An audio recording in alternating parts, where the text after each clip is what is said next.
Bonjour, bonjour à tous. Bienvenue dans votre émission du samedi, Mon envoyé spécial. Cette semaine encore, vous avez été nombreux à voter. 2 reportages sont restés au coude à coude pendant plusieurs jours.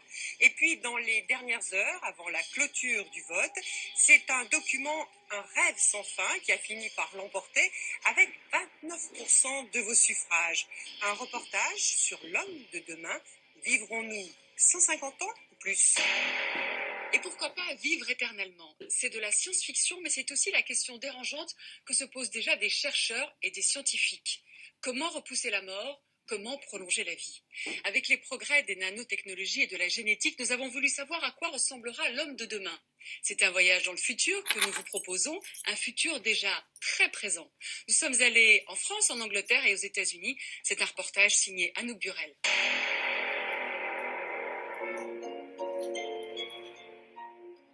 C'est l'histoire d'un rêve vieux comme le monde. Un de ceux dont on est persuadé qu'ils ne se réaliseront jamais. L'histoire d'hommes qui vivraient 2, 3, 10 fois plus longtemps. À l'abri des maladies, de la fatalité et même du vieillissement. Un monde où la science résoudrait les problèmes du corps comme on résout ceux des machines. En remplaçant des pièces par des petits robots, par exemple. Tout simplement. Ce rêve pourtant ne dit pas que ces horizons très lointains seront peut-être les nôtres, demain. Car depuis la découverte du génome et les progrès immenses des nouvelles technologies, chercheurs, scientifiques, visionnaires commencent à imaginer des avenirs de l'homme totalement inédits. Impensables jusqu'ici. Vieillir est très mauvais pour nous. Ça nous donne des maladies terribles, ça nous fait souffrir et à la fin ça nous tue. Et moi, j'essaie de faire en sorte que tout ça n'existe plus. On n'est pas programmé à mourir. La mort, c'est une suite de catastrophes biologiques, biochimiques. Et peu à peu, on va pouvoir différer cette mort programmée. Et ça, je dirais, c'est l'événement bouleversant. C'est ce qui me bouleverse moi. Que pourrait être l'homme du futur ? Pourra-t-on un jour changer nos gènes, modifier la nature des hommes, vivre 300 ans ou pourquoi pas, remonter le temps comme dans un film ? Si je vous dis qu'un jour, vous aurez des petits robots de la taille d'une cellule à l'intérieur de vos veines et dans tout votre corps qui vous maintiendront toujours en bonne santé, ça vous paraît très futuriste? Mais il y a déjà eu une quarantaine d'expériences sur des animaux. Et ça, c'est aujourd'hui.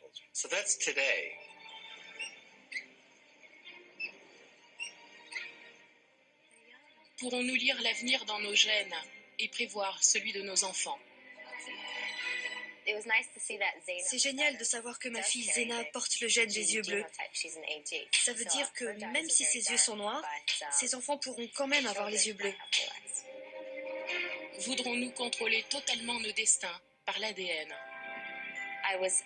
Ça a été un choc d'être positive au gène du cancer. Alors j'ai décidé de faire une ablation des seins par prévention à 35 ans. Quels seront nos choix de société devant ces progrès géants ? Aux États-Unis, cet avenir a déjà commencé, en partie. Voyage au cœur des vertiges du futur.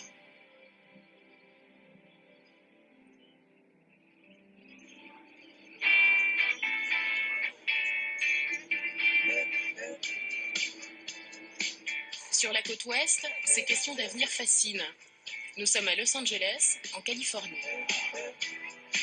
Le royaume du corps, du sport et des pilules miracles nous réserve encore bien des surprises. Et si quelqu'un trouvait la solution pour que vous restiez éternellement en forme comme ça ? Peut-être bien. Ce serait chouette, oui. Éternel. Comme ça, ouais, tous les jours. Vivre éternellement ou pas? Ouais, seulement si je peux faire ça éternellement. Mais je ne crois pas que ce soit possible.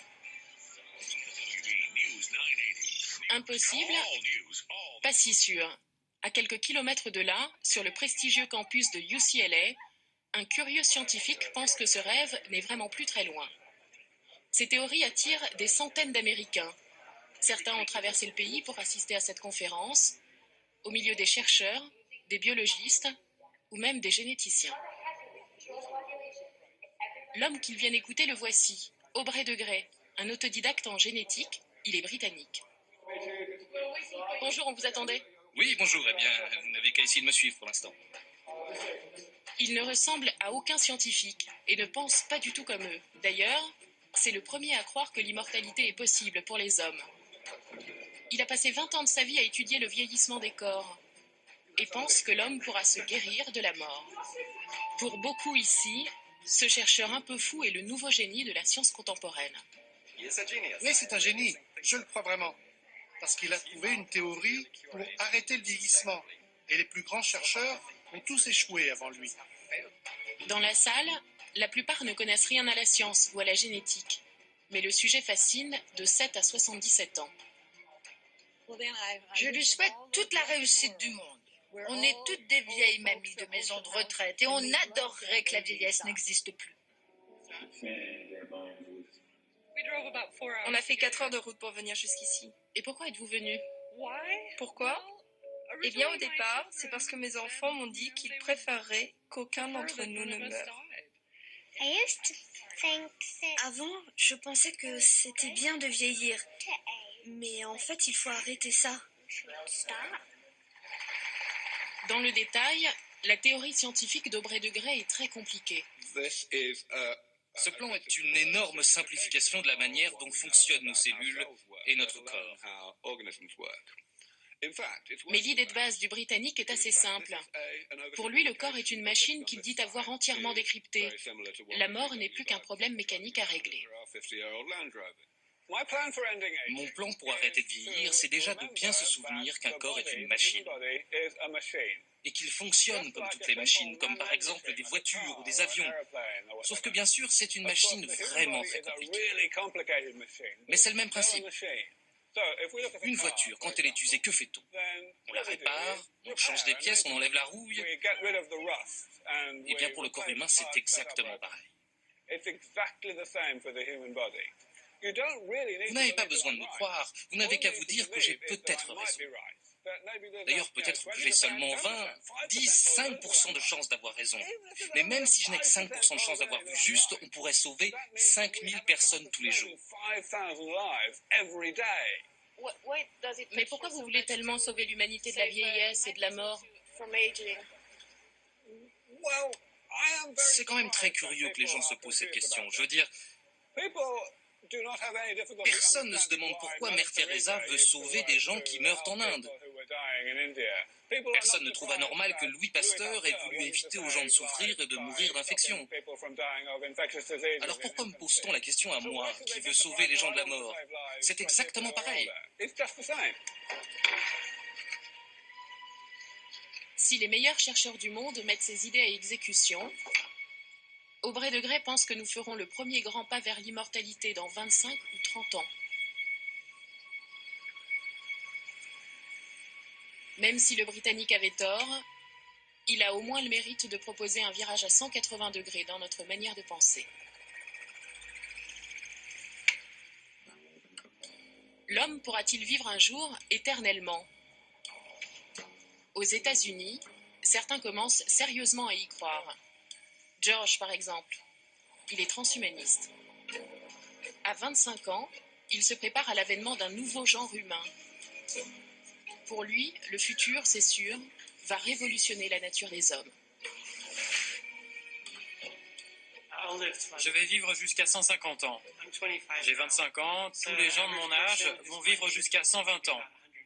Mais moi, je veux vivre plus longtemps, alors j'ai choisi 150 ans. Tu as choisi ce chiffre. Oui, bien sûr. Et tu penses que tu ressembleras à quoi à 150 ans? J'aurais l'air beaucoup mieux que maintenant. J'aurais sans doute la même tête que lorsque j'avais 20 ans. Et tu n'as aucun doute, tu crois vraiment à ce que tu dis, que tout va se passer comme ça? Oui, absolument.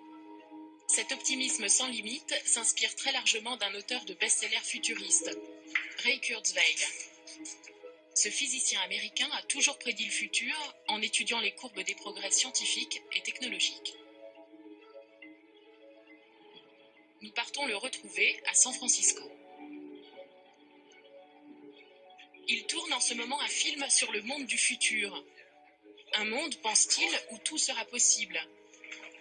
Vivre éternellement, rajeunir, ou bien encore pourquoi pas multiplier toutes nos capacités naturelles à l'infini grâce à de tout petits robots.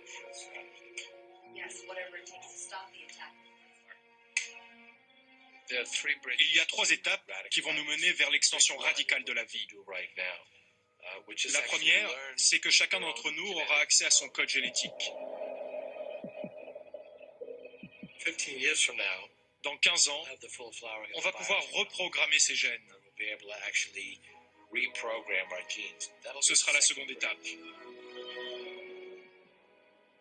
La troisième étape viendra de la révolution des nanotechnologies. Les nanotechnologies, ce sont ces tout petits robots de la taille d'une cellule. Imaginez ici par exemple directement dans le système vasculaire pour le nettoyer de l'intérieur. Pour Ray Kurzweil, c'est la promesse de la jeunesse éternelle. On a déjà réalisé une quarantaine d'expériences sur des animaux avec les premières générations de ces technologies. On va utiliser ces machines pour devenir plus développés, plus intelligents, plus humains, sensibles, sages. Ce sera la nature du futur. Développer grâce à cela toutes nos capacités. Les premières générations de ces nanorobots ont déjà fait leurs preuves en laboratoire. Ici, les petits vecteurs en blanc sont en train de détruire directement des cellules cancéreuses.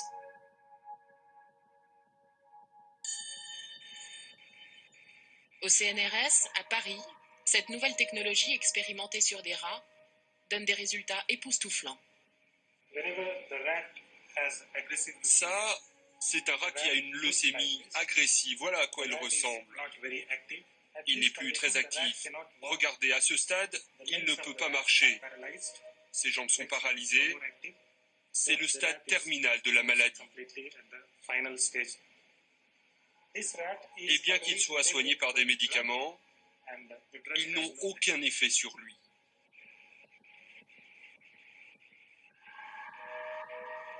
Ça, c'est un rat qui a été traité avec des nanotechnologies.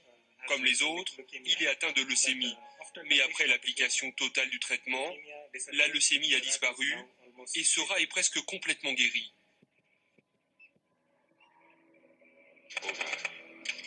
Aujourd'hui, l'infiniment petit est le nouveau vertige de la science contemporaine.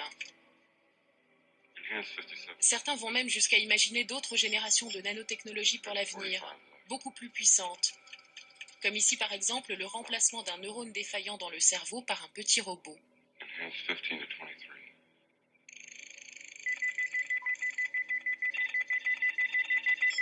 Une technologie totalement improbable aujourd'hui.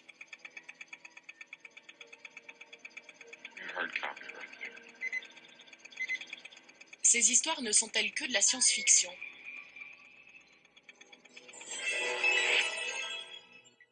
Nous sommes allés poser la question à Jean-Claude Weil et Miroslav Radman, chercheurs à l'INSERM, à Paris. Les deux hommes sont passionnés par la génétique et la question de la longévité.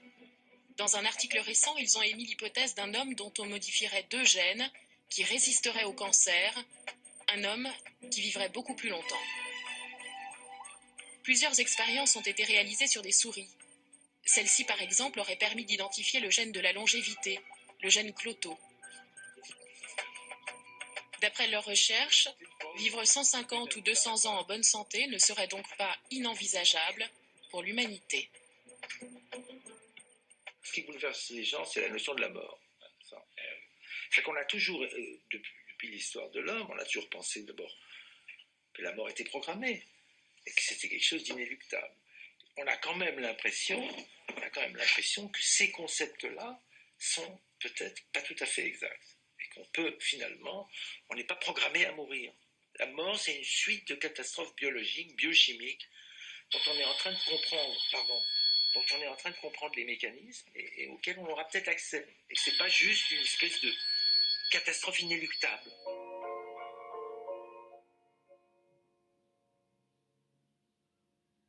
On peut imaginer quand même que l'homme, d'une certaine façon, va intervenir sur l'évolution, sur sa propre évolution, pour essayer d'améliorer ses conditions de vie et sa longévité. En attendant, les Américains ont déjà entrouvert les portes du futur. Depuis l'année dernière, une invention a révolutionné leur approche de la santé. Le décryptage du génome personnel, autrement dit, l'accès au grand mystère de ses propres gènes. Ceux qui ont fait ces analyses y voient une façon inédite de prévoir son destin. Ahmad et Nadine font partie des pionniers. Au départ, Nadine voulait savoir si sa fille Zena portait derrière son regard le gène des yeux bleus. C'est super de le savoir, parce que si ma fille se marie avec quelqu'un qui a le gène AG ou GG, ils pourront avoir des enfants aux yeux bleus.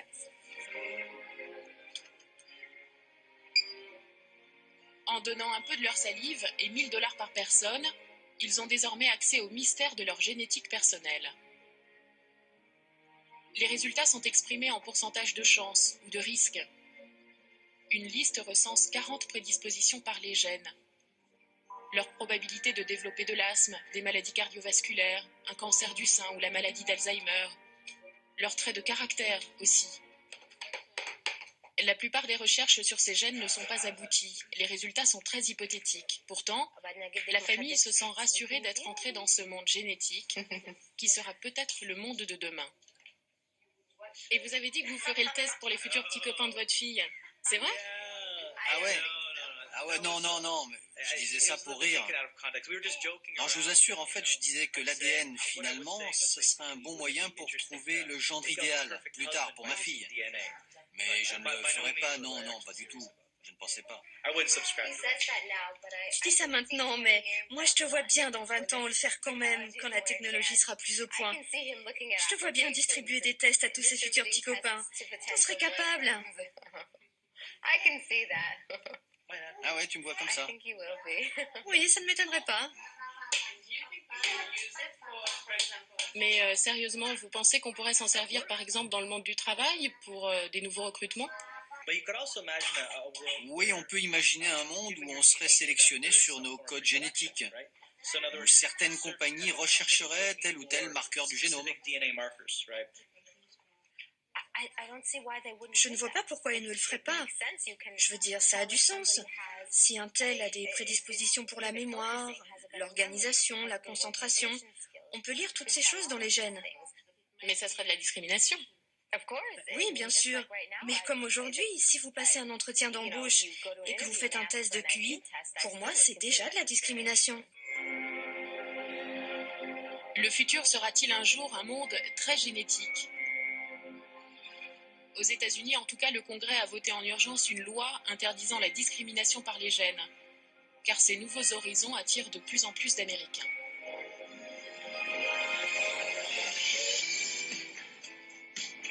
La société qui a fait ces analyses pour Ahmad et Nadine se trouve dans la Silicon Valley.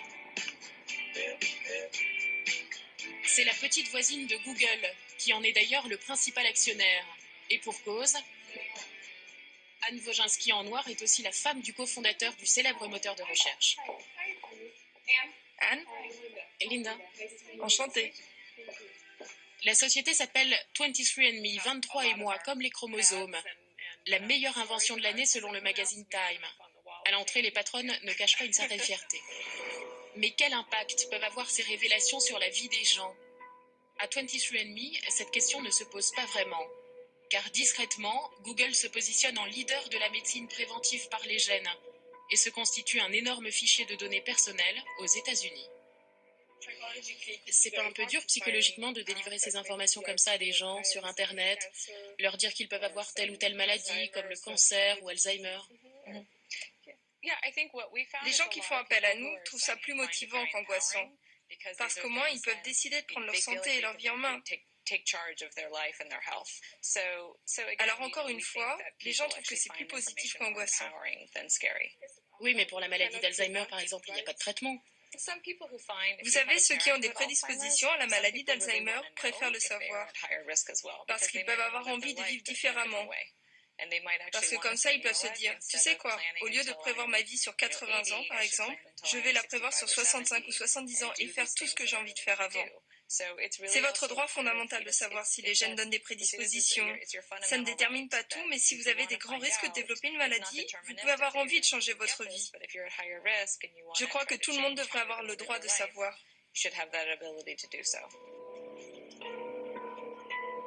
Pourtant, dans les faits, connaître le secret de ces gènes peut bouleverser une vie. Nous partons à Hollywood, à la rencontre d'une scénariste américaine, Jessica Keller. Elle aussi a fait des analyses génétiques et sa vie, depuis, n'a plus rien à voir avec les séries qu'elle écrit.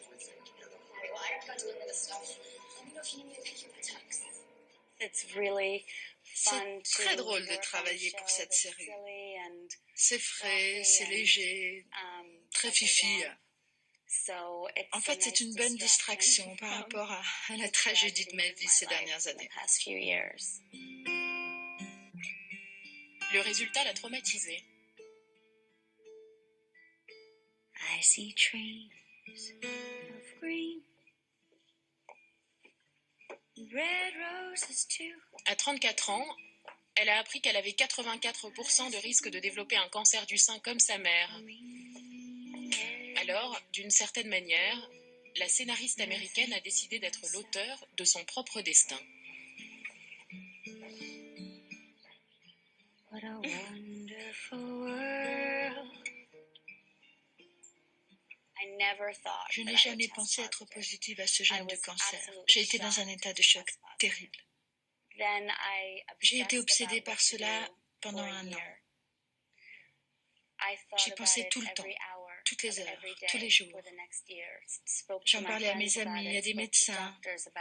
Et j'ai finalement décidé de faire cette opération parce que pour moi, cette opération, c'était mieux que d'avoir le cancer. Donc j'ai fait une ablation des seins et une reconstruction à 35 ans. C'est une décision très difficile à prendre pour une jeune femme comme vous. Oui.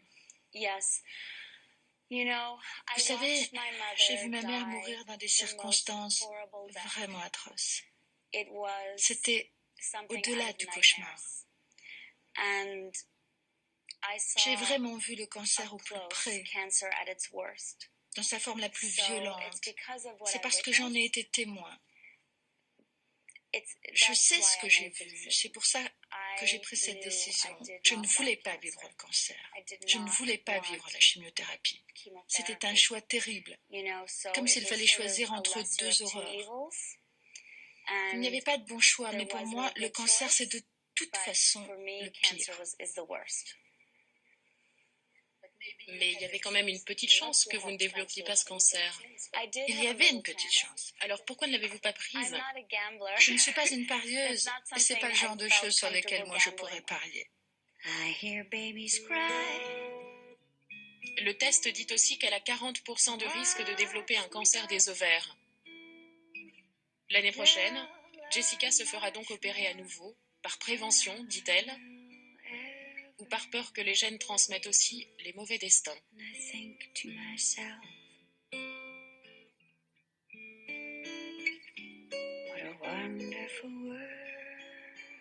Que disent exactement nos gènes de nous-mêmes?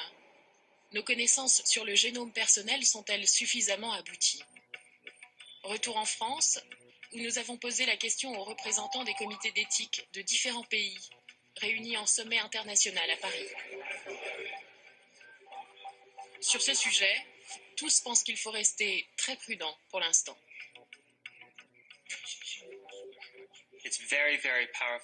Ce sont des informations très très puissantes, mais il y a aussi un risque très fort de ne pas bien les comprendre et de réduire le sens profond de ces informations, de ne voir en quelqu'un ou en nous-mêmes que des génomes, alors que la génétique est infiniment plus complexe. Et la manière dont les gènes s'expriment est un sujet incroyablement compliqué. Donc je crois que nous devons rester prudents dans son application et dans son interprétation. Je pense que c'est irresponsable de délivrer ces informations sans expliciter le contexte et ce que ça veut dire vraiment par rapport à votre vie et à votre santé. Il y a bien d'autres choses que le génome. On le sait parfaitement maintenant. On ne peut pas complètement prédéterminer le comportement, sinon pas du tout, le comportement d'un individu en fonction de son génome. C'est faux. Même si nous ne sommes pas que des gènes, la recherche en matière de génétique avance et laisse entrevoir des perspectives d'avenir inédites pour le futur. L'expérience à laquelle nous sommes invités à Paris était encore inimaginable il y a quelques années. Bonjour. Bienvenue à l'Institut de la Vision, enchantée de vous rencontrer. Merci de nous recevoir. L'équipe de Marisol Corral travaille depuis des années sur un gène qui rend aveugle dès l'adolescence. Ces expériences sont très prometteuses. Normalement, s'il n'a pas de problème de vision, un rat arrive à suivre le mouvement des stries qui défilent dans le tambour. Lui, par exemple, n'y arrive pas. Il essaye de se concentrer sur le mouvement et tourner la tête, mais malheureusement, ça doit être probablement flou. Alors, les chercheurs ont injecté un nouveau gène dans l'œil de l'animal. Est-ce que ça fait mal là, ce que vous lui faites sur l'injection? Non, pas du tout. Ils sont sous anesthésie totale et ils sont traités comme des êtres humains contre la douleur, contre les infections et tout ce qui peut leur arriver pendant l'opération, entre guillemets. Et il n'y a aucune souffrance physique ni mentale du rat. Au bout de quelques semaines, le rat change complètement de comportement. Il suit à nouveau les stries du tambour. Il a retrouvé la vue.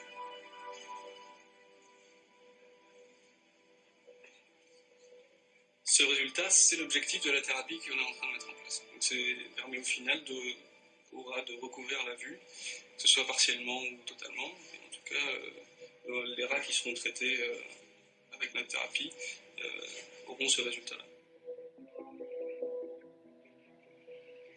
D'ici 4 ou 5 ans, ce sera possible pour l'homme. Il y a à peu près entre 5 000 à 10 000 personnes qui attendent que ça en France, effectivement. Absolument. Qui ont cette maladie? Absolument. Au minimum.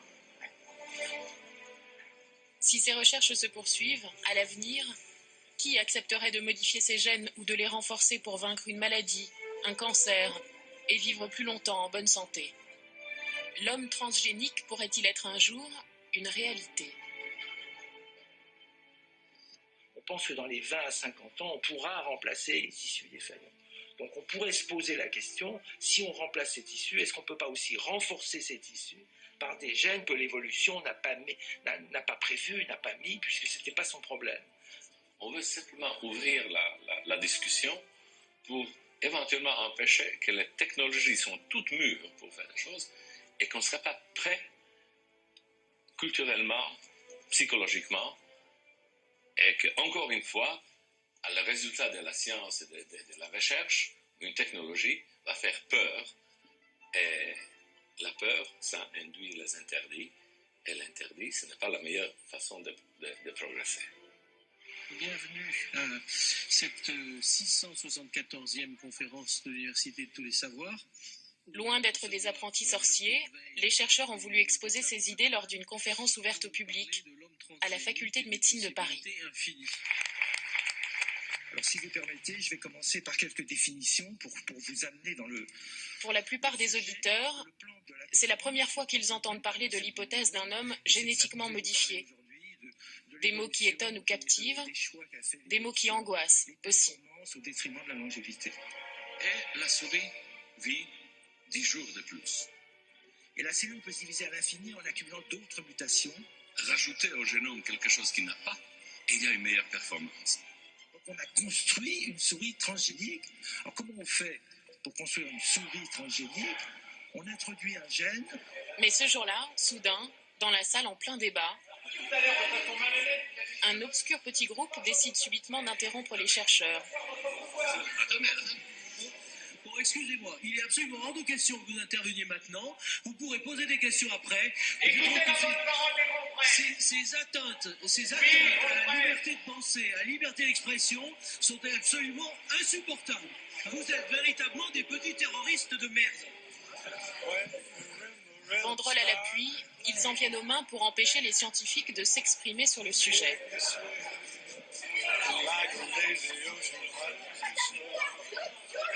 Les insultes fusent. C'est la panique à la faculté pour un simple débat d'idées.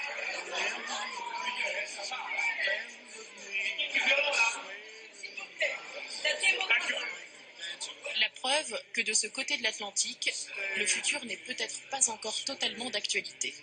Et vous, moi, je suis toujours étonné. Pourquoi il y a une telle psychose, la peur des changements? S'il y avait cette peur de changement au début de la vie, il n'y aurait que des bactéries. Alors, avancerons-nous à reculons jusque vers notre futur, ou serons-nous au contraire attirés par ces perspectives vertigineuses? Peut-être finalement qu'un jour, d'autres générations de chercheurs raconteront cette histoire à d'autres générations d'étudiants, sur ces mêmes bancs de la faculté, en se souvenant de ces rêves un peu fous qui, depuis toujours, ont tenté de bâtir d'incroyables destins pour l'humanité.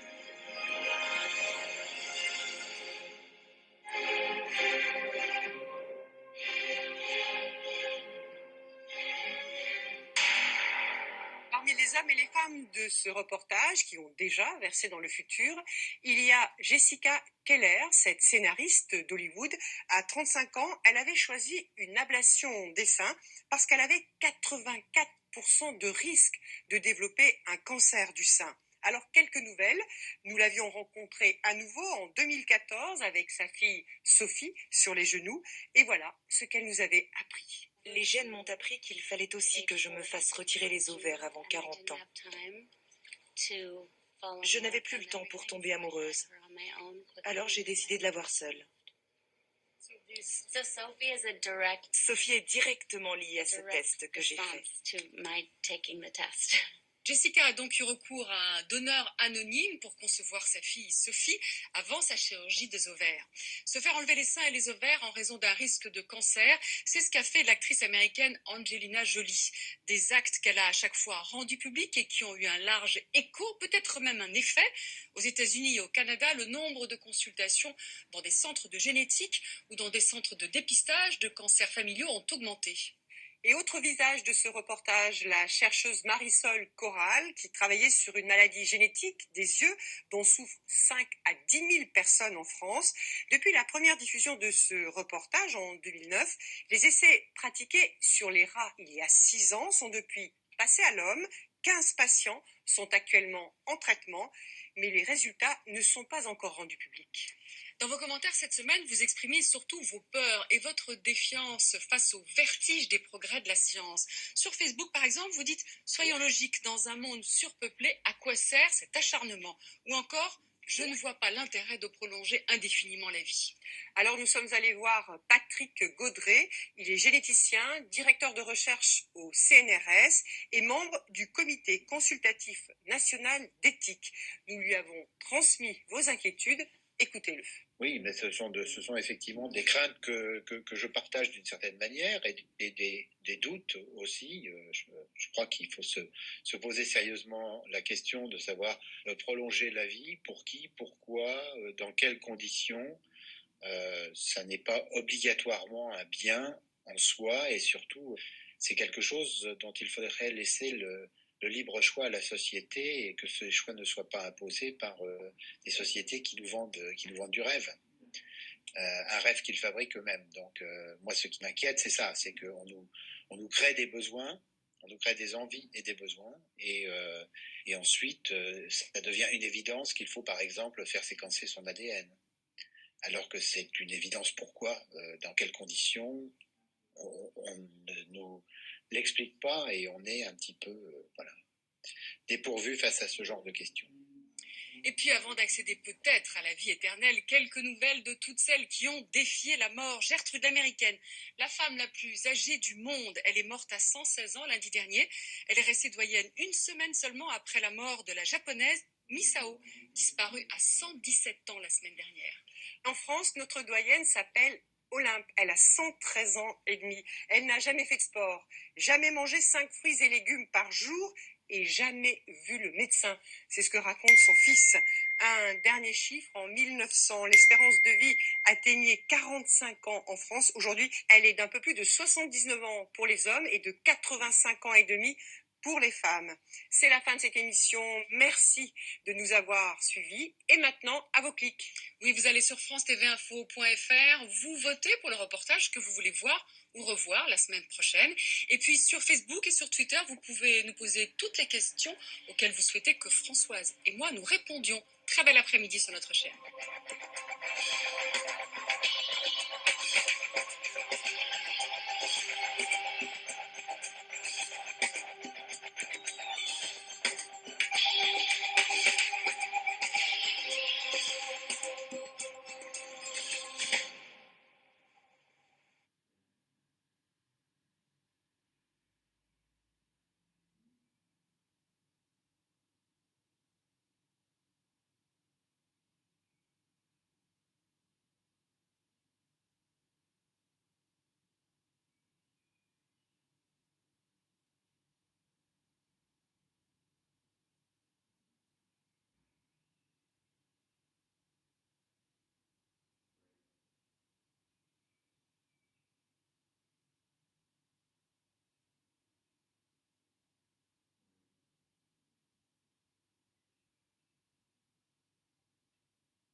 Yeah.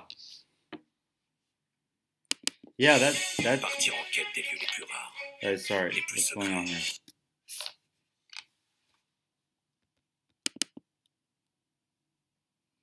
Yeah, absolutely.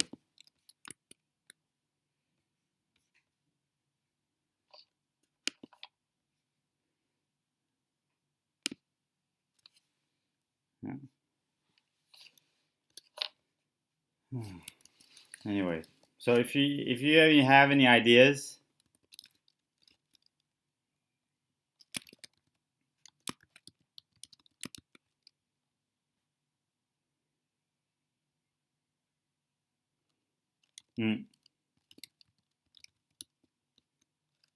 So Art Nouveau is, you think, one of the